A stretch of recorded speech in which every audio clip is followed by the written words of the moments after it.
Okay, so here we are back again, and I have to apologize. The yeast clearly took more than 5 minutes, but this is what it should look like if it's bubbling properly.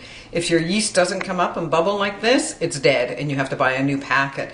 But it, in fact, took almost a half an hour. So just be patient, go away, have a cup of tea, which is what I did, and eventually it should look like this. Okay, so the next steps are easy, and then we'll be resting for a while. There is a total of 6 cups of flour, and I just use the scoop and dip method. So 1, 2,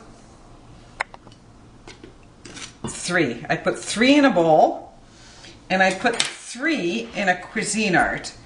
The reason I do this is because I don't have a pastry cutter, nor do I have the patience to cut the fat, the becel, into the flour. So this way you can do it really, really fast. So three cups in there and 3 cups in there. I use a regular blade, and then I get the becel, and it calls for 1 cup plus a bit. Unfortunately, everything with yeast doughs has more to do with what it looks like and what it feels like than being able to give you super accurate measurements. If it doesn't look right, you add a bit more. If it looks, too dry, you add a bit more liquid. If it's too wet, you add a bit more flour. So I put the 1 cup of becel, plus I'm going to add just another dollop, and I'm going to quiz it just until it looks like oatmeal, just until it's incorporated. Certainly not until it turns doughy. So I'll show you what that looks like. Okay, I'll do this really slowly. Okay, and I add it to the existing flour that I have. Okay. Now I can add my 2 eggs.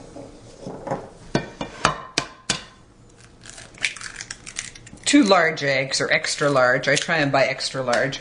If they're really small, I have added an extra yolk in the past. Again, I think this is one of those things that you might actually have to make a couple of times and you get the feel of it. I sort of make a well in the middle.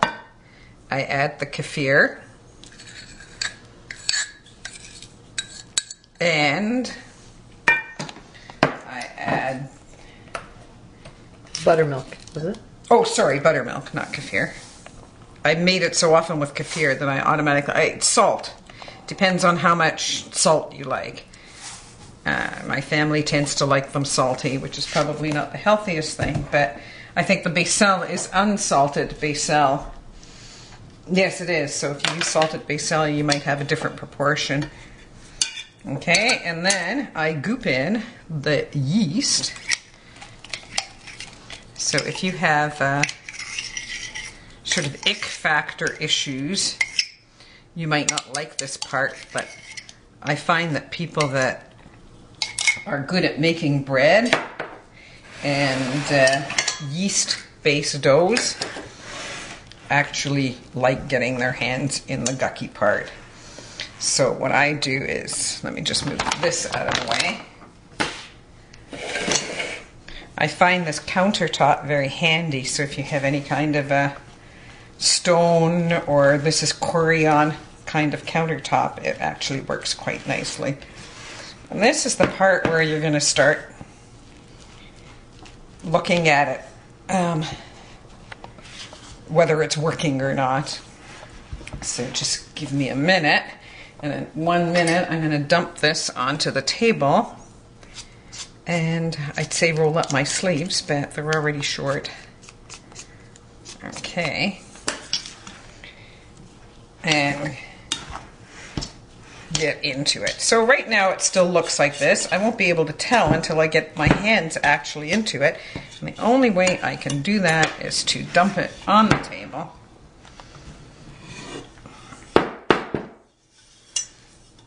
Get it all out. And start actually getting into it. At first it's likely to stick to your hand a little bit, but just keep working the loose flour in. And eventually it should make a nice, shiny, but you roll dough, same as in baking bread. You use the heel of your hand and just keep working in any loose stuff. And when you're all done, when all the loose stuff is worked in, if it feels, and I'll show you, you'll be able to see, it should be pliable, not wet, not dry. In fact, this may be a tiny bit dry, and I may have to add a little bit of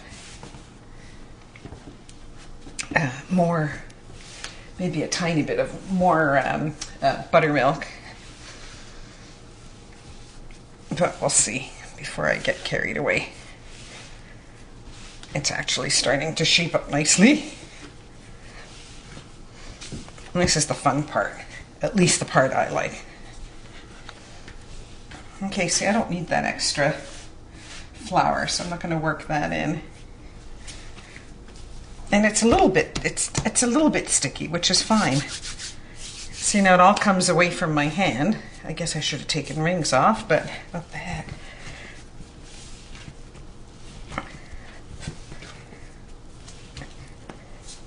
And this is real time, so it gives you a sense of how long I'm kneading it for.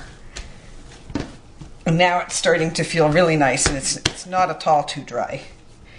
And in fact, feels a bit, not sticky, but nice and pliable. It's not crumbly. It has a nice texture, so I think it's pretty good. By the way, I turned the oven off. It was at 200 for 15 minutes or so. I turned it off and I opened the door, and the temperature of the oven should be like a warm room. Because you should be able to sit in it without any discomfort. It should just be like a really warm room, which I'm guessing would be like 80 degrees or 85. I don't have a thermometer in there. Okay, this is perfect. You hear the sound it makes? It's not wet, it's not dry. It comes off the counter. It plops nicely. And what we say is it feels like a baby's bottom. So now I put it back in the bowl. I clean the bowl out, but I use the same bowl just because I'm too lazy to wash too many things. It still has a bit of flour in it, but I just get all the big gucky parts out.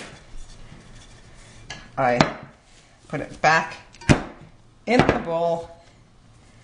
I forgot to mention, I'm going to run off for a second and get a damp towel to put on top. Be back in a sec.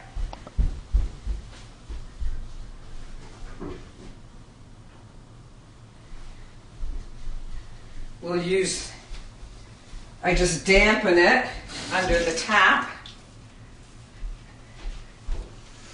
We'll use red because it's Christmas. There. So just cover it like this. And now I'm going to put it in the oven, but I have to emphasize that the oven cannot be hot. It should just be a little bit warmer than your actual house. So I could sit in there and be quite comfortable. So that's a little bit warmer than my house. Gas stoves, people often use just the pilot light. So it's 2:30. That will probably take, and again, I hate to guess because it depends on so many other things, 3:30, 4:30. It can easily take 2.5, 3 hours or even more. This is called proofing. And you'll see, it'll double in size, it'll double and triple, it'll bubble right out of the pot or out of the bowl. And that's the fun part, you get to punch it down. That's what my granddaughters love doing. Okay, that's it for this step.